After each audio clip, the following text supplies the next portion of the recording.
नमस्कार। कक्षा 8 के लेसन पौधे और जंतुओं का संरक्षण में हम आगे बढ़ते हैं और जानते हैं कुछ रोचक बातों के बारे में। आप जानते हैं पृथ्वी के वे भाग जहां जल, खाद्य व अनुकूल वातावरणीय अवस्थाएं होती हैं, वहां जीवों की जनसंख्या का घनत्व अधिक होता है और प्रतिकूल परिस्थितियों वाले स्थानों पर जनसंख्या घनत्व घटता जाता है। जैव मंडल पृथ्वी का वह भाग होता है जिसमें सजीव पाए जाते हैं, या यूं कहें कि पृथ्वी का वह भाग जो जीवन यापन के योग्य है, उसे जैव मंडल कहते हैं।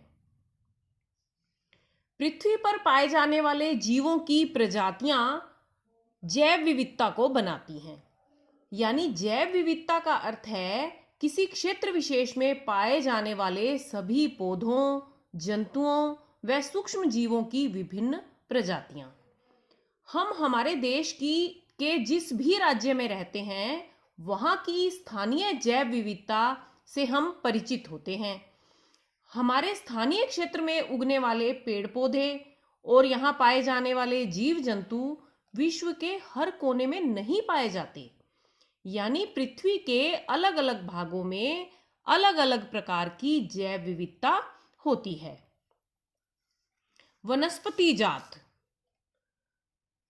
किसी क्षेत्र विशेष में पाए जाने वाले पेड़ पौधे उस क्षेत्र के वनस्पति जात कहलाते हैं और किसी क्षेत्र विशेष में पाए जाने वाले जंतु उस क्षेत्र के प्राणी जात कहलाते हैं। वनस्पति जात और प्राणी जात के संरक्षण हेतु कुछ क्षेत्र चिन्हित किए गए हैं, जिन्हें वन्य जीव अभयारण्य, राष्ट्रीय उद्यान या जैव मंडल आरक्षित क्षेत्र कहा जाता है। इन क्षेत्रों में वनस्पति जात और प्राणी जात का संरक्षण किया जाता है। इन सभी में, इन तीनों में, अभयारण्य, उद्यान और आरक्षित क्षेत्र में वनस्पति जात और प्राणी जात को उनके प्राकृतिक आवास में ही संरक्षित किया जाता है।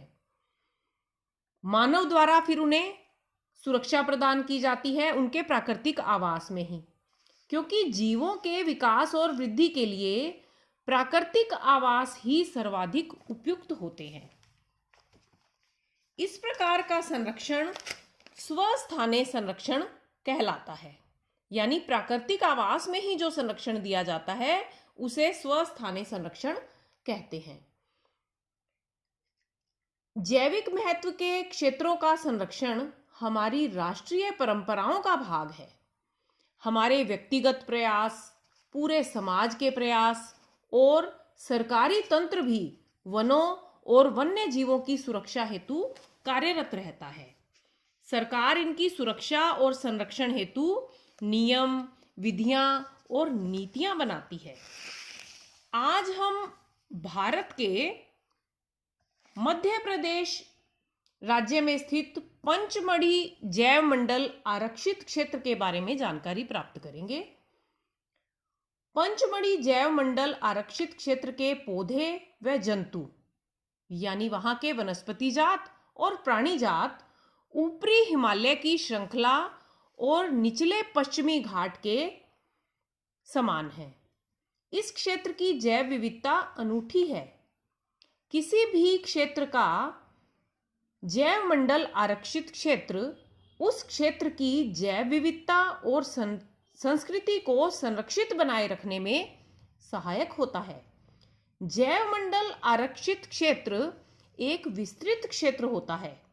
इसके अंतर्गत अन्य संरक्षित क्षेत्र भी हो सकते हैं, जैसे आप इस चित्र में देखेंगे।